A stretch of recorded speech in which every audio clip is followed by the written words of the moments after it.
Sarah Duquesne woke slowly and stretched, curling her bare toes on the concrete. She knew the military personnel had went into the freezer fully clothed with weapons at hand. But herself and most of the civilians she had spoken to had opted for pajamas. She cracked her neck and reached back into her pod for her clothing to change into as she activated her implant. 2. She sent out the silent call to the AI that ran all of Terra Nova's infrastructure. Yes, Doctor. The AI replied instantly. How long has it been? She asked with a yawn. General McComb has not, as of yet, declassified that information, Doctor. I'm sorry. However, I believe he has done so in order to debrief you and your colleagues in person. Sarah stifled another yawn. Theodore McComb, she had read his file before going under. She pulled it back up and gave it a quick glance as she shucked her PJs and got dressed. She dropped her shoe when dressing and it echoed. That snapped her out of her sloth and she looked around. 2. Where is everyone else? Still in stasis, Doctor. Why? What is the terraformer status? That information will be covered by General McComb's briefing. And where is my husband? Professor Duquesne is not present in the facility. According to my logs, he did not enter stasis. And in fact, there is a message from him to you in the databanks. She froze. Let me see it. Of course, Doctor. Shall I engage privacy mode? I don't know. She took a breath. Depending on what was happening, the AI may need to be aware of what was said to monitor her psychological state. Mark this time count. After the General's briefing, I may have you purge this event per privacy regulations. Of course, Doctor. Du replied smoothly as a play button appeared to float before Sarah's eyes.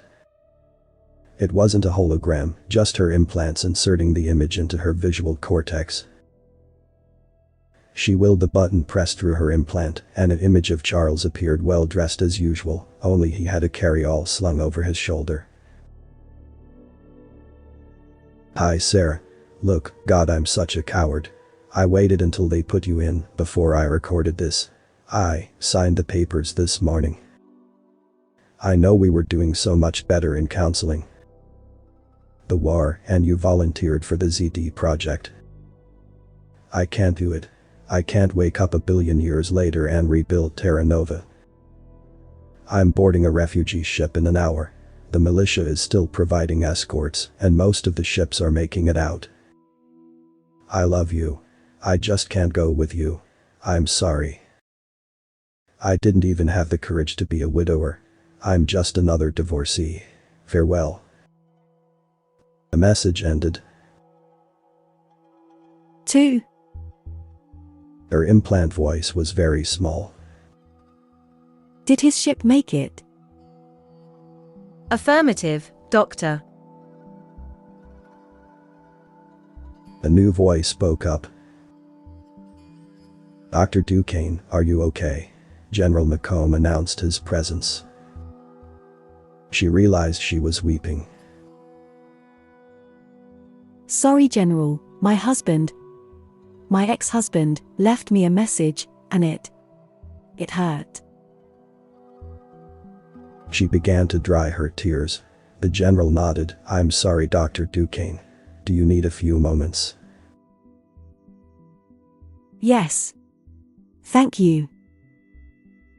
She replied.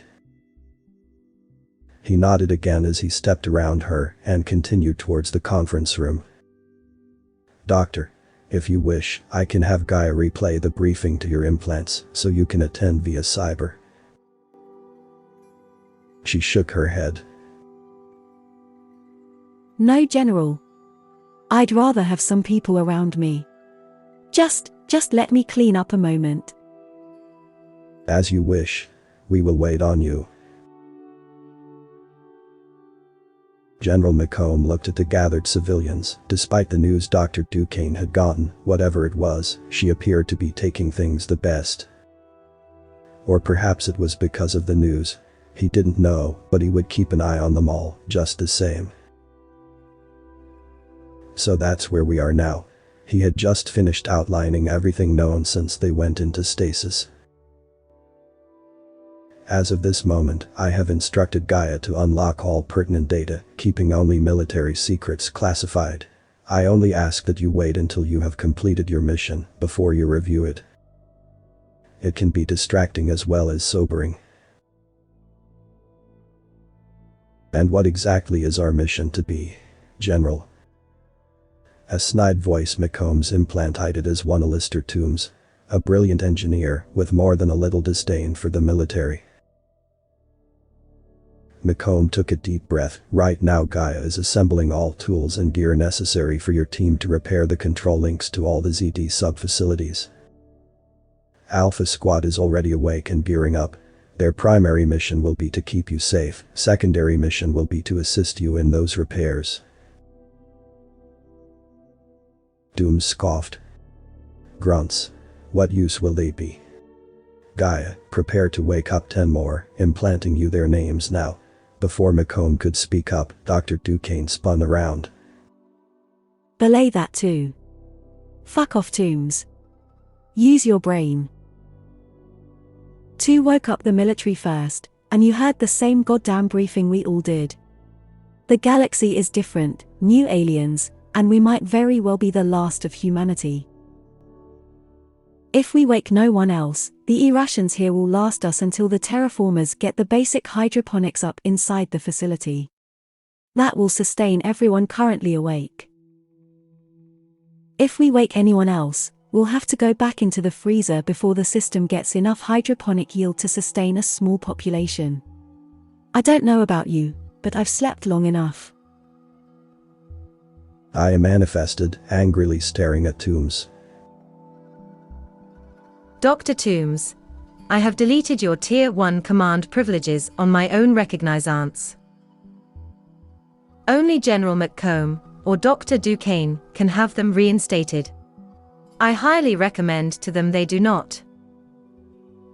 Had I awoken those individuals, have you any idea the havoc that would have wreaked on the limited supplies we have?